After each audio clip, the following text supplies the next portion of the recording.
Hello, students. How are you all? I hope you all are fine, and I hope you all are enjoying your online studies. This is your English Literatures class, and now today we are going to start a new chapter, Chapter 7 Down the Volcano. So, now we are going to start Down the Volcano. This extract is from Jules Verne's novel Journey to the Center of the Earth, published in 1864.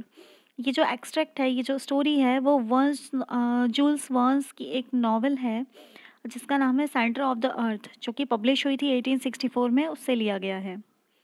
And professor Lidenbrock discovered a coded message inside a book which explains how one can reach the centre of the earth. ये जो story है, ये जो book है, उसमें professor लिडनब्रोक ने एक message दिया है, एक मैसेज को खोजा है. ठीक है. एंड उन्होंने ये बताया है कि कोई भी अर्थ के सेंटर तक, मतलब अर्थ के सेंटर तक, अर्थ के केंद्र तक कैसे पहुंच सकता है. He takes his young nephew Axel and guide Hans. उन्होंने अपने साथ में उनके यंग नेफ्यू एक्सेल, मतलब उनके भतीजे एक्सेल को, एंड एक गाइड हंस को लिया था. And along with him on the dangerous adventure they reach a volcano and must now go down one of its crater. और वो एक वॉल्केनो पर पहुँचे और वो उसके क्रेटर, यानी कि उसके एकदम एंड तक, जो क्रेटर होता है उसके एकदम एंड तक, मतलब जो वेल होता है उसके एकदम एंड तक पहुंचने की उन्होंने कोशिश की. तो अब वो कैसे गए, ये स्टोरी उस पर बेस्ड है. So the real journey began. जो रियल जर्नी है वो शुरू हो चुकी थी. And I had still not look down into the bottomless pit into which we were going to lower ourselves. अब ये जो एक्सेल है वो कह रहा है कि ये जो रियल जर्नी है वो स्टार्ट हो चुकी थी, और मुझे एकदम जो बॉटमलेस, मतलब एक जो कुआं है, बॉटमलेस पिट है, वो उसका एंड मुझे अभी भी दिखाई नहीं दे रहा था. I could still either take a part in the adventure of the refuse to try it. जो एक्सेल है वो कह रहा है कि मुझे इसे रिफ्यूज़ कर, मतलब मुझे ऐसा लग रहा था कि मैं ये नहीं कर पाऊँगा और मुझे इसे रिफ्यूज़ कर देना चाहिए. Hans our guide accepted it so calmly, and that I felt ashamed at the idea of being less brave than him. और जो हंस है, जो उनका गाइड है, ठीक है, जो उनको गाइड कर रहा है, ओके, गाइड मतलब होता है रास्ता दिखाना, मतलब जो उनको रास्ता दिखाने वाला है, पथ प्रदर्शक है, वो बहुत ही कामली, बहुत ही पीसफुली उसे हैंडल कर रहा है. और मुझे अपने आप पर बहुत ही शर्मिंदगी महसूस हो रही है कि मैं उससे भी कम ब्रेव हूँ. I approach the middle chimney. It was 100 feet across. अब वो लोग जब नीचे उतर रहे थे तो वो लोग एक चिमनी पर उतरे. चिमनी मतलब एक मीन्स जो एक वेल है पर्टिकुलर, उस पर इस तरह से एक बड़ी सी चट्टान टाइप होगी, ठीक है, मतलब एक वो, ताकि वो उस पर खड़े हो सके. अब वो वहाँ तक पहुँच चुके हैं जो अप्रॉक्स 100 feet नीचे है यहाँ से. Clear. So now it was 100 feet across और अबाउट 300 feet राउंड. और वो कह रहा है एक्सेल कि वो 100 feet वहाँ पर आ चुके हैं, मतलब 100 feet नीचे आ चुके हैं, और वो 300 feet राउंड है, मतलब जो गोलाई है, जो वेल की ये चौड़ाई है, वो 300 feet है. Okay. And after that I lean over an overhanging rock and looked. और वो ओवर हैंगिंग रॉक, जैसा मैंने अभी आपको बताया, ये ओवर हैंगिंग रॉक मतलब इस तरह से एक रॉक है, उस पर वो लीन करते हैं, मतलब खड़े होते हैं. एंड आफ्टर दैट वो नीचे देखते हैं, ठीक है, मतलब वो लोग वहाँ से नीचे देखते हैं. An overhanging rock and looked, my hair stood on end. I felt my head spinning and I grew faint. मतलब वो कह रहा है कि जब मैंने वहाँ से नीचे देखा तो उससे एकदम बॉटमलेस, मतलब मुझे जो एक्सेल है उसे एंड नहीं दिखाई दे रहा था उस पर्टिकुलर वेल का, ठीक है. तो उससे चक्कर आने लगा, उसका हेड स्पिनिंग करने लगा, और आई ग्रू फेंट मतलब वो एकदम से बेहोश होने लगा. I was about to fall, मतलब वो गिरने ही वाला था कि when a hand held me back, मतलब एक हाथ ने मुझे रोक लिया और पकड़ लिया. इट वॉज हंस. वो कौन था, उनका गाइड था Hans. I had not dared much to look down into the well, but I could see what shape it was. मतलब मेरे पास इतना डेयर नहीं था, इतनी हिम्मत नहीं थी कि मैं वेल के नीचे देखूँ. जो एक्सेल है वो कह रहा है कि मेरे पास इतनी हिम्मत नहीं थी कि मैं वहाँ से नीचे देखूँ, बट फिर भी मैंने देखा कि मतलब वो शेप कैसा है, मतलब मैंने देखना चाहा कि उसका शेप नीचे कैसा है. its walls were almost vertical and had many rocky projections. मतलब जो उसकी वॉल थी, जो पर्टिकुलर वेल था, उसकी जो वॉल्स थी वो रॉकी थी, मतलब उस पे बहुत सी चट्टानें थी। ओके। और जगह जगह पर उस वेल वर्टिकल थी, और जगह जगह पर उस जो वेल थी उसके रॉकी प्रोजेक्शंस थे। मतलब जिस तरह से ये वेल है उस पे जगह जगह पर इस तरह से चट्टानें बनी हुई हैं। ओके, इस तरह से। Clear? These were certainly going to make it easier for us to climb down. और वो जो प्रोजेक्शंस थे, रॉकी प्रोजेक्शंस, वो उनको वहाँ से क्लाइम करने में, मतलब नीचे उतरने में आसान कर रहे थे उनका काम। ठीक है। If we attached a rope at the mouth of the well, it would provide sufficient support. But the problem was how to untie the rope when we got the bottom of the well. अब अगर वो well के नीचे उतर रहे हैं तो वो कह रहे हैं कि यहाँ पर अगर वो एकदम ऊपर उस रोप को बांधे, मतलब उस रस्सी को बांधे, तो ये बहुत ही अच्छा होगा।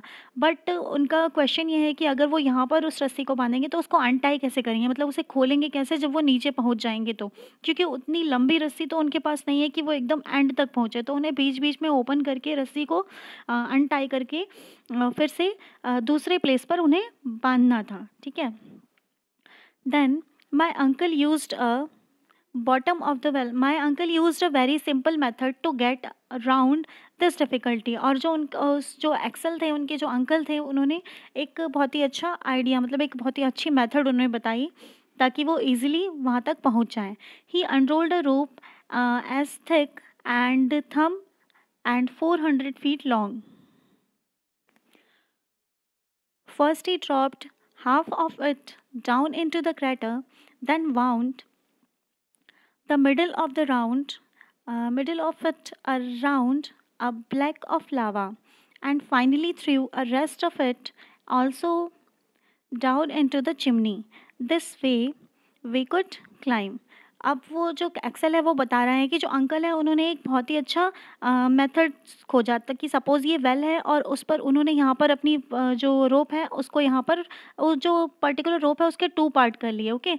और यहाँ पर इस रोप को इस तरह से लटका दिया। ठीक है, मतलब 2 पार्ट कर लिया और दोनों को एक साथ पकड़ करके वो चढ़ने लगे। फिर पर्टिकुलर जब किसी प्रोजेक्शन पर पहुँच जाते हैं तो वो एक पर्टिकुलर एक साइड, रोप के एक साइड को खींच लेते हैं, तो रोप उनके पास आ जाती है। फिर उसके बाद फिर से वो उससे डबल करते हैं एंड आफ्टर दैट उसे इस तरह से लटका देते हैं और दोनों को पकड़ करके वो धीरे धीरे क्लाइंब करते हैं। ओके। और इस तरह से वो अपने वे को, मतलब अपने अपने आप को वहाँ पर नीचे ले जाते हैं। Holding together to 2 halves of the rope, when we reached the bottom, we could easily bring the rope down by letting one end go and pulling the others। मैंने भी आपको बताया, मतलब वो जब नीचे पहुंच जाएंगे तो एक एंड को वो खींचेंगे तो पूरी रोप उनके पास आ जाएगी, पूरी रस्सी उनके पास आ जाएगी। Now said my uncle, having finished these preparations, let's think about the luggage। अब वो सारी प्रिपरेशंस जब उन्होंने ये बता दिया, मतलब कैसे हमें जाना है, कैसे हमें रोप को डालना है, कैसे क्या करना है, तो सारी प्रिपरेशंस करने के बाद अंकल ने कहा कि let's think about the luggage. अब हमें लगेज, जो उनके पास सामान था, उसे कैसे ले जाना है वो अब हमें डिसाइड करना है। It will be split into the 3 and each of us will tie a package of his bag. और अब अंकल कह रहे हैं कि हमें इसे 3 पार्ट में डिवाइड करना होगा। ठीक है, स्प्लिट करना होगा, 3 पार्ट्स में इसे बांटना होगा। And each of us will tie a package of his bag. और हर एक अपने आप में, मतलब अपने पीठ पर एक पैकेज को रखेगा। Okay. I refer only the breakable object. अब जो अंकल हैं वो कह रहे हैं कि मुझे सिर्फ जो जो ब्रेकेबल ऑब्जेक्ट्स हैं मैं वो लूँगा। ठीक है, अंकल कह रहे हैं कि जो ब्रेकेबल, जो टूटने वाले ऑब्जेक्ट्स हैं, मैं उसे कैरी करूँगा। एंड हंस will carry the tools and third of the food. और हंस जो है वो क्या कैरी करेगा? टूल्स। कुछ टूल्स की भी ज़रूरत पड़ेगी क्योंकि हम नीचे जा रहे हैं। ठीक है। एंड जो तीसरा पर्सन है एक्सेल, वो फूड कैरी करेगा। ठीक है। You Axel another third of the food and the firearms. तो जो एक्सेल है वो फूड एंड फायर आर्म्स को कैरी करेगा। फायर आर्म्स मीन्स होता है जो आग बुझाने के लिए यूज़ में आने वाले कुछ आर्म्स, कुछ हथियार। ठीक है, कुछ tools. I will take the rest of it and the delicate instruments. और मतलब जो भी बाकी बचे हुए इंस्ट्रूमेंट्स हैं मैं उसे ले लेता हूँ। ठीक है, अंकल कह रहे हैं। But what about the clothing and this great pile of rope and ladders? Who will take them, I said. जो एक्सेल है उन्होंने कहा कि जो क्लॉथिंग है, मतलब जो हमारे कपड़े हैं और जो बाकी के सामान हैं, जो लेडर्स वगैरह हैं, उसे कौन लेगा, ठीक है। तो अंकल कह रहे हैं there is no need, replied my uncle. Uncle ने कहा कि उसकी ज़रूरत नहीं पड़ेगी। एक्सेल कह रहा है वाई, आई आस्क, मतलब एक्सेल ने कहा कि क्यों। यू विल सी, तो अंकल बहुत ही रिप्लाई कर रहे हैं, बहुत ही बिना हेजिटेट किए, मतलब एकदम श्योर होकर के, यू विल सी, तुम देखोगे कि उसकी ज़रूरत हमें नहीं पड़ेगी। Clear. On his command, Hans tied a unbreakable object into a single packet। और उनकी जब उन्होंने जो आदेश किया था, तो हंस जो उनका गाइड था, उन्होंने एक अनब्रेकेबल जो ऑब्जेक्ट्स थे, जो नहीं टूटने वाले ऑब्जेक्ट्स थे, उन्हें एक पैकेट में टाई कर दिया, मतलब बांध दिया। Which was tied solidly together, और जो एक साथ टाइटली बांध दिए गए। And then he simply dropped it down into the vast hole. और जो फिर अंकल ने उन्हें वो जो अनब्रेकेबल ऑब्जेक्ट था उसे डायरेक्टली वो जो वेल था, जो एक होल था बहुत बड़ा सा, उसमें फेंक दिया, मतलब उसमें गिरा दिया। I heard the low howling sound produced by a movement of air as our luggage fell। और जब हमारा जो लगेज है वो गिर रहा था, तो मुझे एक उसके गिरने का वो जब वो कोई भी पर्टिकुलर थिंग गिरती है, किसी कोई बड़ी सी थिंग, तो उसके गिरने का जो साउंड होता है, एयर का जो साउंड होता है, वो सुनाई देता है, राइट। तो वो एक्सेल कह रहा है कि मुझे भी वो साउंड सुनाई दे रहा था। My uncle leaning over the pit, मेरे अंकल झुक करके देख रहे थे उस गड्ढे में कि वो मतलब सामान गिर रहा है या नहीं, मतलब कहाँ तक जा रहा है, right. Watch the fall with great satisfaction and stood up again only after he could not see it anymore। और वो तब तक उसे देखते रहे उस सामान को, जब तक वो उन्हें दिखाई दे रहा था, क्योंकि वो वेल जो था वो इतना बड़ा था, इतना वास्ट था, कि उसमें एक एक पर्टिकुलर प्लेस था कि किसी चीज़ को हम देख सकते थे, राइट। तो जब तक वो सामान उन्हें दिखता रहा तब तक वो देखते रहे, बट एंड तक वो नहीं दिखा, ठीक है। जब वो डिसअपियर हो गया, दिखना बंद हो गया, तो वो फिर खड़े हो गए।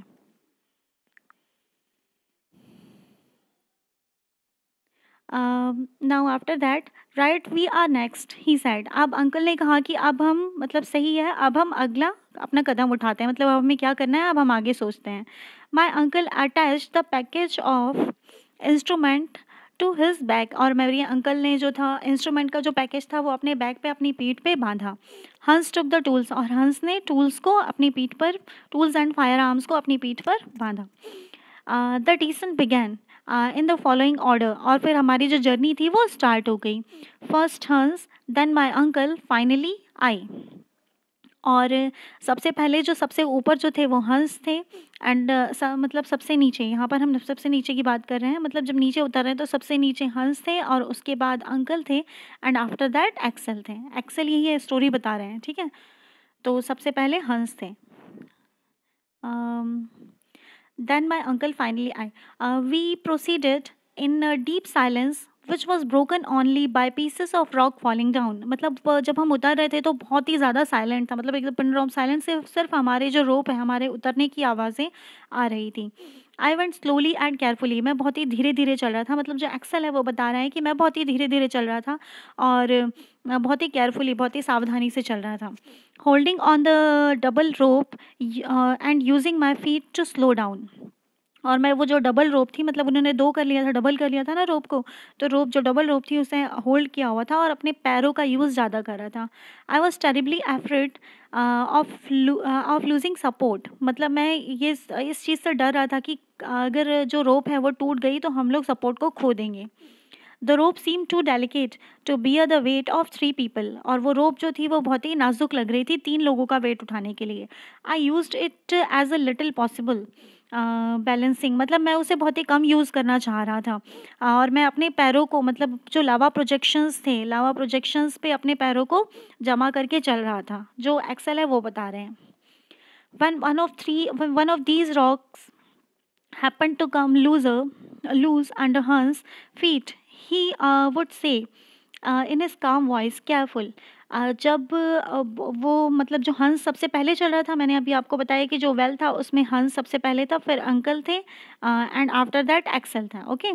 तो जो हंस था वो सबसे पहले था, तो उसे भी जब कोई रॉक है बहुत ही मतलब बहुत कमज़ोर है, अगर उसे ऐसा लगता था, तो वो अपनी काम वॉइस, अपनी शांत आवाज़ में ये बता देता था कि केयरफुल, मतलब आप लोग केयर, सावधानी से उतरिए। After half an hour, we reached the top of a large rock solidly attached to the wall of the chimney. अब हम आधे घंटे के बाद एक ऐसी वॉल पे पहुंच गए थे, मतलब एक ऐसी रॉक मतलब प्रोजेक्शन जो था, एक ऐसी चट्टान पे पहुंच गए थे जहां से मतलब पहली थी वो फर्स्ट, ठीक है, जहाँ से हम नीचे देख सकते थे, मतलब चिमनी चिमनी से वो सॉलिडली अटैच थी, बहुत ही अच्छे से अटैच थी, तो वो उस पे उतरे। हंस pulled one of the end of the rope, और जो हंस था, जो गाइड था उनका, उसने जो रस्सी थी उसका एक एंड खींचा। स्टार्टिंग में मैंने अभी आपको बताया था कि कैसे वो लोग करते थे, ठीक है। तो उन्होंने रस्सी का जब एक एंड खींचा तो जो दूसरा एंड था वो भी उनके पास आ गया। Leaning over our narrow platform, I notice that the bottom of the hole could still not be seen. और वहाँ पर खड़े रहकर जब मैंने नीचे देखा, एक्सेल कह रहे हैं कि वहाँ पर खड़े रहकर जब मैंने नीचे देखा तो भी मुझे उस पर्टिकुलर जो पिट था उसका एंड नहीं दिखाई दे रहा था। Then the descent began again, और फिर से हमारी जो जर्नी थी वो फिर से स्टार्ट हो गई। And half an hour later we had got 200 feet deeper, और अब फिर से आधे घंटे बाद वो फिर से नीचे उतरे, और उसके अब वो 200 फीट नीचे थे, मतलब जो क्रेटर था, जो जहाँ से स्टार्टिंग पॉइंट था वहाँ से वो 200 फीट नीचे पहुँच चुके थे, right. After 3 hours I had still not got a glimpse of the bottom of the chimney, और 3 घंटे बाद भी जब वो रुके तब भी वो जो एक्सल थे उन्हें वहाँ मतलब एंड नहीं दिखाई दे रहा था। When I looked up, I could see the mouth, which was getting quite a smaller, ठीक है। जब वो एक्सेल थे, जब वो कह रहे हैं कि जब मैंने वहाँ से 300 फीट से ऊपर देखा तो मुझे वो जो होल था जहाँ से हम घुसे थे, जहाँ से हमने स्टार्ट किया था, वो बहुत ही छोटा सा एक माउथ उसका दिखाई दे रहा था, मतलब बहुत ही स्मॉलर दिखाई दे रहा था। That was because as the walls rose up towards the mouth, they looked as if they were coming together. It was slowly getting darker. We were still going down, अब धीरे धीरे शाम होने लगी थी, मतलब जहाँ से वो उतरे थे अब इतना ज़्यादा उनको अप्रॉक्स इतना ज़्यादा टाइम हो चुका था कि अब धीरे धीरे शाम अंधेरा होने लगा था। We had use the rope 14 times, उन्होंने उस रस्सी को 14 बार यूज़ कर लिया था। उसी तरह हाफ एन आवर, मतलब वो एक पर्टिकुलर टाइम में आधे घंटे उससे उतरते थे, फिर उसके बाद यूज़ करते थे, ओके।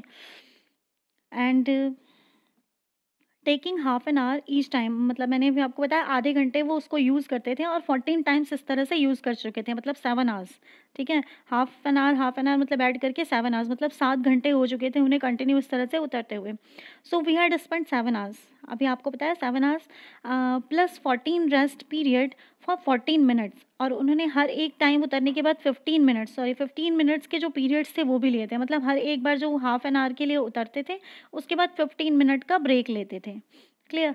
तो इस तरह करते करते मतलब 3.5 आवर्स वो हो गए, 3.5 आवर्स वो रेस्ट के हो गए, and total 7 hours, and after that 3.5 hours, total मिला करके 10.5 आवर्स टोटल हो गए, मतलब उन्हें 10.5 घंटे हो चुके थे वहाँ से स्टार्ट अपनी जर्नी को स्टार्ट किए हुए। Since we had left at 1 o'clock, he had to be about 11 o'clock, मतलब अब उन्हें 11 बज रहे थे, उन्होंने क्योंकि 1 o'clock पे 1 बजे स्टार्ट किया था तो अब उन्हें 11 बज रहा था। एट दैट मोमेंट हंस वॉइस वॉज हर्ड, हाल्ट, और अब उस मोमेंट पर हंस की जो वॉइस है वो सुनाई दी, हाल्ट मतलब रुकने के, मतलब रुकिए, ठीक है। I stopped just at the moment my feet were about to knock my uncle's head, और मैं उस मोमेंट पर स्टॉप किया जब मेरे जो मतलब वो एक के नीचे एक उतर रहे थे, आपने देखा सबसे पहले हंस थे, उसके बाद अंकल थे, एंड आफ्टर दैट एक्सेल थे, राइट। तो एक्सेल जब उतर रहे थे तो उनका जो फीट है वो उनके अंकल के हेड के ऊपर आकर के रुकता है जब वो रुके तब। We were there he said, Hans ने कहा कि हम आ चुके हैं। तो वेयर, जो एक्सेल थे वो पूछते हैं कहाँ, I ask slipping down beside him, मतलब उसके साइड में आते हुए वो पूछते हैं कि हाँ कहाँ, at the bottom of the chimney. तो वो जो हंस है, जो गाइड है, वो कह रहे हैं कि at the bottom of the chimney, मतलब हम चिमनी के एकदम एंड पर पहुंच चुके हैं, and there no way out, और वो कह रहा है हंस कि यहाँ पर कोई भी जाने का रास्ता नहीं है। Yes there is, I can just see carving tunnel towards the right. जो अंकल थे उन्होंने कहा कि यहाँ पर है, मैंने अभी एक टनल देखी है, मतलब इसके राइट में, मतलब जो वेल है उसके राइट में एक टनल देखी है। We will have a look tomorrow. अब वो अंकल कह रहे हैं कि हम इसे कल देखेंगे। Let's eat and then we can sleep. अब अंकल कह रहे हैं कि हमें अभी खाना खाना चाहिए एंड आफ्टर दैट हमें सोना चाहिए। माई अंकल सेड, मतलब उसके अंकल ने कहा, एक्सेल के अंकल ने कहा, we open the food bag and ate and lay down. और हमने अपना फूड बैग यानी कि जो खाने का बैग था उसे खोला एंड हमने खाया and after that lay down, मतलब हम लेट गए या सो गए, ठीक है। Each doing his best to make a bed amongst the stone and lava debris. Lava debris मतलब अनवांटेड मटेरियल जो कि वॉल्केनो से निकलता है, ठीक है। तो इस तरह से वो वॉल्केनो थी, तो यहाँ पर ये इस तरह से स्टोन्स वगैरह रहते हैं, ठीक है। एकदम प्लेन तो मिलेगा नहीं, तो हर कोई अपना बेड एकदम प्लेन उसको साफ करके प्लेन बनाने की कोशिश कर रहा था। And lying on my back, I opened my eyes and caught sight of a brilliant object at the other end of the 3000 feet long tube like well। और मैं मतलब अब ये एक्सेल है, वो कह रहे हैं कि लेटे हुए मुझे एक 3000 फीट मतलब ये जो वेल था वो 3000 फीट अप्रॉक्स था, ठीक है। तो उसके बाहर मुझे एक ऐसा ऑब्जेक्ट दिखाई दे रहा था जो कि एक स्टार की तरह था। इट वॉज अ स्टार, मतलब वो कह रहा है कि वो एक स्टार था but not twinkling at all, मतलब वो चमकदार नहीं था, मतलब वो चमक नहीं रहा था। वो एक स्टार तो था बट चमक नहीं रहा था। My knowledge of astronomy told me that it was the star beta of the constellation of the little bear. मतलब वो जो एक्सेल थे वो कह रहे हैं कि वो मतलब मेरे नॉलेज के अकॉर्डिंग, मुझे जितना एस्ट्रोनॉमी का नॉलेज है उसके अकॉर्डिंग मैं ये कह सकता हूँ कि ये एक स्टार है, मतलब बीटा स्टार है, star beta, that is the name of a star, ठीक है। स्टार बीटा है जो कि कॉन्स्टलेशन लिटिल बियर, आपने सुना होगा कॉन्स्टलेशन मतलब 7 तारों का एक समूह होता है, ठीक है। एक मतलब ग्रुप ऑफ स्टार्स होता है, क्लियर। और जब उसे देखने पर कैसा लगता है, मतलब स्मॉल बियर की तरह लगता है, आपने नाइट में देखा होगा, क्लियर। एसएसटी में आपने पढ़ा भी होगा, ओके। तो ये जो स्टार है मतलब वो ये स्टार बीटा की तरह दिख रहा है बट ये ट्विंकल नहीं कर रहा, मतलब चमकदार नहीं है, चमक नहीं रहा है। Then I felt into a deep sleep, और उसके बाद मैं गहरी नींद में सो गया। एक्सेल एक्सेल कह रहे हैं कि उसके बाद मैं गहरी नींद में सो गया। So this was your story. ये स्टोरी सिर्फ ये बताने के लिए थी कि किस तरह से मतलब उनकी जर्नी कितनी डेंजरस थी, किस तरह से वो वहाँ पर उतरे, ठीक है। तो ये सारी चीज़ें, okay. So this was your story. Read this chapter 3 or 4 times, okay। So students, stay happy, stay healthy and have a nice day.